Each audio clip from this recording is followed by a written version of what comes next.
Hello there, welcome to my YouTube channel Indy Likes Books. I am Indy, I like books, and this is my first video.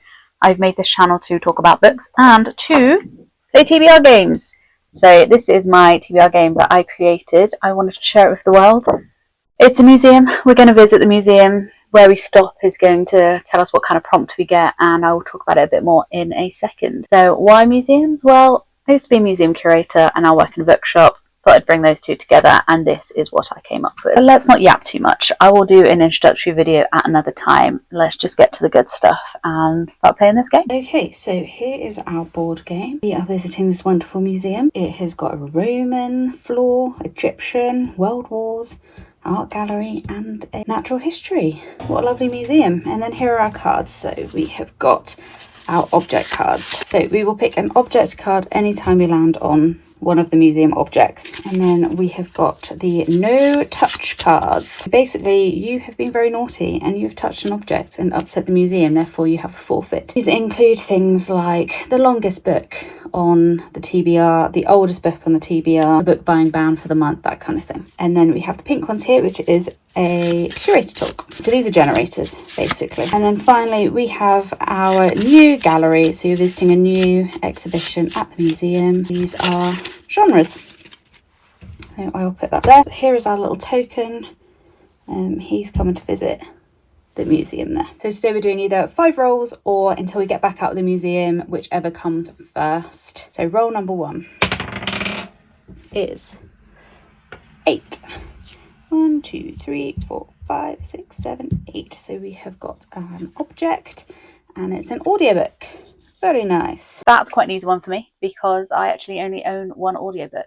I do listen to more audiobooks on BookBeat, but I feel like this prompt is for the ones that I own. So the one that I currently have is The Thirst by Jo Nesbø. It's number 11 in the Harry Hole series. If you don't know anything about Harry Hole, he's an Oslo-based detective and he's not a great guy, to be honest. He's an alcoholic. He has quite a bad personality half the time, but he's a very good detective and he solves basically every crime that he comes across. He's a murder detective. So I listened to the 10th one in October. I gave it 4.75, but actually the way that it stuck with me, I think I do need to up that to a 5-star read for me. But this one is him going back to the only case he's never been able to solve and figuring that out. There is also an aspect of Tinder murders. So people are going on Tinder dates and being murdered. So I am very much looking forward to that and I will listen to that. I also really like the narrator. I've listened to all of the Harry Hole series on audiobook. The narrator's great. Roll number 2. We've got 11. 1, 2, 3, 4, 5, 6, 7, 8, 9, 10, 11. We've got another object. And we have start a series. Excellent. Okay, number 2, start a series. I have got so many first books in series that I can read. And what have we got? We've got a murdery one first. So let's get rid of any murder ones. We could do a fantasy, obviously, lots of fantasies. One of the books I did want to squeeze onto the TBR this month was Quicksilver, or Is Quicksilver by Callie Hart. I'm also taking part in the Adventures in Audio Challenge this year, and my final prompt, my December one, is to read a book that I've been putting off for one of my most anticipated reads that I've not got to or something, and Quicksilver is definitely that. So I want to get this on the TBR, and it is the first in a series, so I guess I'll read Quicksilver. What a shame. And obviously Brimstone's just come out, so I can go into that one. I spent ages trying to get a copy with this cover on it, and then the delivery man completely messed it up and tore the box and tore the cover, and I felt really bad for the girl who sent it to me because she'd done a really good job of packaging it. And she had photos of before she sent it and yeah, it got destroyed. But anyway, so I have this copy. I do have it on Kindle as well. I will probably read it on Kindle as opposed to this hefty boy because I like to take my books to work and I ain't carrying that to work and back, you know? Roll number 3. 7. 1, 2, 3, 4, 5, 6, 7. We are back on objects. A book with a battle. I was hoping to not have to read another girthy book because of Quicksilver, but every book that has a battle in it is quite a big boy. So I've got a few choices. I have got The Shadow of the Gods by John Gwynne. That one's 500 pages. I've got that on my Kindle and I do really want to start reading some John Gwynne. However, I'm already starting another series this month. It would be good to finish some series. If you don't know what The Shadow of the Gods is by John Gwynne, it's a Norse-inspired fantasy. There's dragons, there's kick-ass female characters. You follow 3 of them. 2 of them are female, I'm not sure about the 3rd one. And war is coming to the fjords. And that's basically all I know. But I've heard very, very good things about John Gwynne, and I do want to start reading some of his books. So this month, November, I read The Well of Ascension by Brandon Sanderson.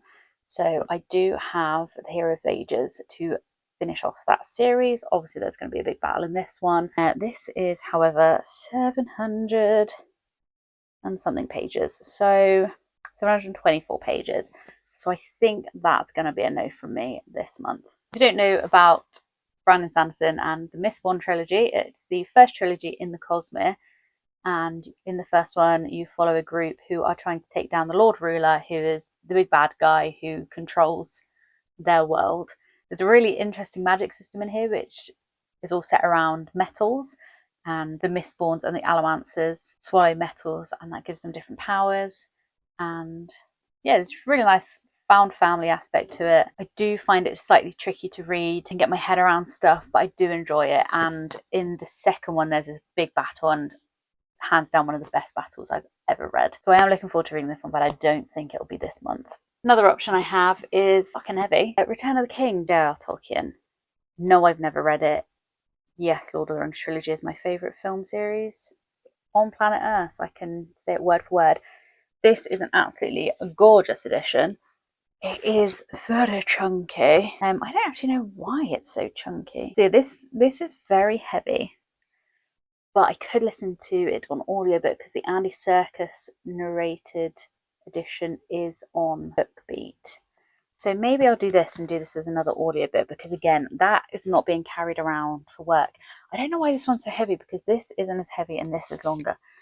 This is also only 430 something pages, so I think out of the 3 of them, I am going to go for Return of the King and finally finish the Lord of the Rings trilogy. I read the first 2 like 8 years ago. Why is this so heavy? Is it just because it's got real thick paper? This one's got a bit damaged. Roll number 4. 6. 1, 2, 3, 4, 5, 6. We've got another object. Shortest book on TBR. I think I know exactly which book that is. Now, I'm pretty sure I know what this is, but let's just check on my spreadsheet. Okay, so looking on here, it's not actually the book that I thought it was. I thought it would be M.L. Rio, Graveyard Shift, but it's actually The Devil Inside by Mark David Abbott. I don't know what that is. I think it might be something I got on a Stuff Your Kindle day, so let's have a look. So it says, there's a fine line between love and hate. When Matthew Wilson first saw the woman who was to become his wife, he thought she was an angel sent down from heaven itself. She transformed his life, bringing happiness beyond imagination. But now he wants to kill her. So yeah, this is definitely one I got on a Stuff Your Kindle day. It's only 102 pages. It's got 208 ratings on Goodreads and 3.94 stars. So not bad at all. That should be quite enjoyable. And final roll number 5. 11 again. 1, 2, 3, 4, 5, 6, 7, 8, 9, 10. Another object. Sorry about all the obsolete cards there. A TikTok hyped book. And finally, I've got TikTok hyped. Most of my book taste comes from TikTok. So I've got so many books that can match that. Legendborn, really want to read this. Very good sounding series about a girl who's lost her mum, and she goes to a magical school and she witnesses a murder on her first night, and she's trying to figure out everything that's going on around that. And then we've got Pen Cole, Spark of the Everflame, which is about a healer. Again, a young girl, there's a healer, her mum goes missing. She wants to get out of her village because it's controlled by evil demigods, and she wants to go find out what's happened to her mum. So she goes off and ends up in the palace of the king or something, and there's a hot prince. Serpent at the Wings of Night by Chris Broadbent, the vampire book. There's tournaments in it, and I really want to read this one as well. There's just so many I want to read. However, as I've said, I don't really want to start a new series or another series this month.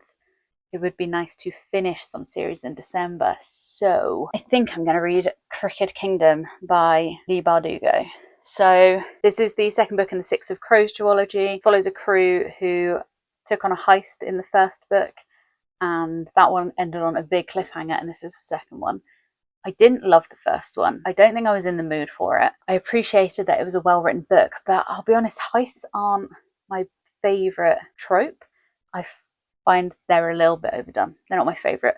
But the first one did end on a good cliffhanger, and this is going to be less heisty, I think. So this is going to be the final one from my game. However, as I said, there were other books that I really wanted to read this month, which I have not managed to fit on the TBR. First off, I really want to read Little Women. It has been a plan of mine all year to wait until December and read Little Women. So I really need to get that done. It's becoming a very long TBR for me. I normally average like 5 books a month, so see what happens. Next up we have Merry Christmas Filthy Animal by Megan Quinn. This is about rival Christmas tree farm owners. I'm not a big romance reader. I am currently reading Mate, and I do like my cowboy romances, but I got this in my Wedding Wild box and it sounds alright. It's a bit Hallmark movie in a book, and I think I probably will enjoy it. So when else am I going to read it if not now? Or I'm going to have to wait until next December. Also, it's got a lovely flop on it. So that, I think, is... I'm going to try. I'm going to try and squeeze this one in. We'll see what happens. So there is my very heavy TBR for December. Considering I don't like reading hardbacks, that's a lot of them. We've got Quicksilver for starting a series, Lord of the Rings, Return of the King for a book with a battle, Crooked Kingdom by Leigh Bardugo for a TikTok hyped book, Merry Christmas Filthy Animal and Little Women, just for some books that I want to read, The Devil Inside as my shortest book on my TBR, this is really heavy, and The Thirst by Yo Nesbo for an audiobook. Let me know if you've read any of these and what you think. Do you like my game? I'm very interested. Do you think there is something I can do to make it better? Let me know in the comments, and I will see you again for another YouTube video soon.